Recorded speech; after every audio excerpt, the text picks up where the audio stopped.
jamiyatimizdagi ba'zi bir blogerlar mana shu daraxtga o'xshaydi. Bu daraxt parazit daraxt, boshqa daraxtlarda hisobiga kun ko'radi. Mana yaqinroq olib keling ko'rsataman. Mana bu daraxt o'z aslida alohida daraxt. Mana bu umuman boshqa daraxt.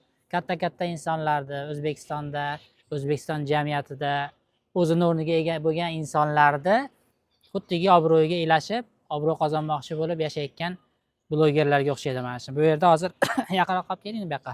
Mana bu yerda uni kichkina muridlari bor. Mana ular ham sekin-sekin o'rganyapti. Hozir buni tortsangiz chiqib ketadi.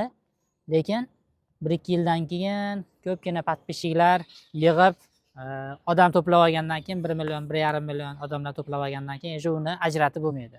Sizlar nima deb o'ylaysizlar? Bu qaysi blogerlar bo'lishi mumkin? Bu qaysi faollar bo'lishi mumkin? Qo'sh tirnoq ichidagi tekstda kommentariyada yozib qo'yinglar. Qo'rqmasalaring o'ziga jo'natib qo'yinglar. Tushungan tushunadi-ku. Xullas biz shunaqa Hindistonda hayot haqida, Hindistonda davolanish haqida va Hindistonda turib boshqa joylarda siyosat haqida ham ozgina videolar ko'ramiz. Takshto bizni kuzatishda davom etinglar. Hindistonda davolanish bo'yicha Mansurjon har doim mana shu yerdamiz. Дорогой дневник, мне не подобрать слов, чтобы описать боль и унижение, которые я испытал сегодня. Моя жизнь поломана навсегда.